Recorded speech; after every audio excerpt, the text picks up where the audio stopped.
Assalamualaikum warahmatullahi wabarakatuh. Saya Ayusa Dewi Rahmawati, NIM 202111026 akan mempresentasikan tentang pemikiran pembaharuan Muhammad Abduh. Yang pertama, pembaharuan dalam bidang agama. Menurut Abduh, pembaharuan agama berarti membebaskan akal, pikiran dari ikatan taklid, memahami agama lewat pemahaman kaum salaf. Umat ini sebelum munculnya perselisihan kembali kepada sumber-sumber utama dan asli dalam memperoleh pengetahuan agama sambil meletakkannya dalam timbangan akal sebagai karunia Allah bagi manusia agar mereka tidak tergelincir dengan tersesat. Agama dalam pemikiran Muhammad Abduh tidak menempati posisi di bawah akal. Ia justru menjadikan agama sebagai sumber pertama dan asasi bagi segenap aktivitas manusia. Tentang kedudukan akal dalam peta pemikiran pembaharuan agama, Muhammad Abduh dapat dipandang atau dilihat dalam beberapa poin penting di bawah ini. Yang pertama, Muhammad Abduh sangat meninggikan kedudukan akal dalam menafsirkan Al-Quran. Dalam hal ini, Muhammad Abduh menekankan pentingnya meninggalkan beberapa sisi pandangan para musafir terdahulu bagi orang-orang yang akan menafsirkan Al-Quran dengan penafsiran modern. Kemudian yang kedua, Menurutnya, akal memiliki kedudukan yang tinggi dibanding dengan kekuatan-kekuatan lain yang dimiliki manusia. Selanjutnya yang ketiga, Muhammad Abduh membedakan antara teks Al-Quran dan teks-teks lainnya. Bagi Muhammad Abduh, teks-teks non-Al-Quran tidak memiliki kelebihan selalu sebagai argumen dan data klasik semata. Kemudian selanjutnya politik dan pemerintahan Muhammad Abduh. Dalam bidang politik, Muhammad Abduh sungguhnya lebih menekankan kebebasan dalam menentukan termasuk apakah negara berbentuk khalifah atau berbentuk negara yang demokratisasi. Kemudian pembaharuan pendidikan Muhammad Abduh. Menurut Muhammad Abduh, tujuan pendidikan adalah untuk mendidik akal dan jiwa dan menyampaikan kepada batas-batas kemungkinan seseorang mencapai kebahagiaan hidup di dunia maupun di akhirat. Menitik beratkan pembaharuannya di bidang pendidikan. Perihal ini sejalan dengan tujuan hidupnya, yaitu yang pertama, membebaskan pemikiran dari belenggu taklid dan memahami ajaran agama sesuai dengan jalan yang ditempuh ulama zaman klasik atau salaf, yakni di zaman sebelum timbulnya perbedaan faham, yaitu dengan kembali kepada sumber-sumber utamanya.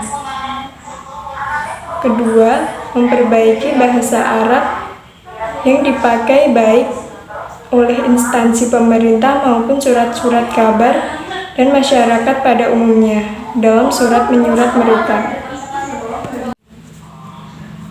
Kemudian selanjutnya tafsir Al-Manar. Abduh dan Rashid Ridho memiliki peran berbeda dalam menghasilkan tafsir Al-Manar.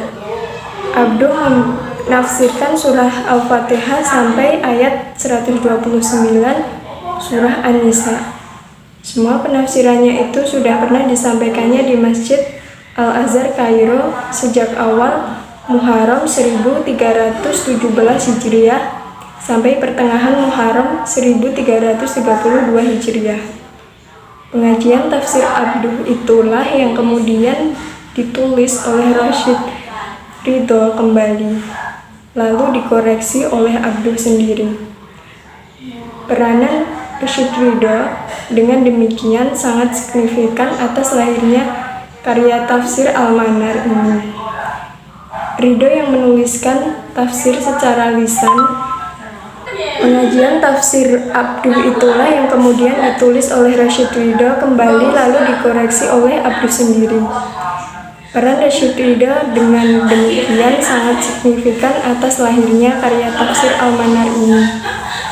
Ridho yang menuliskan tafsir secara lisan Abduh itu kemudian diterbitkan di majalah Al-Manar.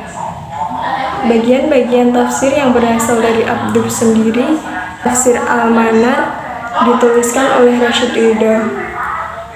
Umumnya dengan notasi Al-Imam atau Al-Ustadz berkata.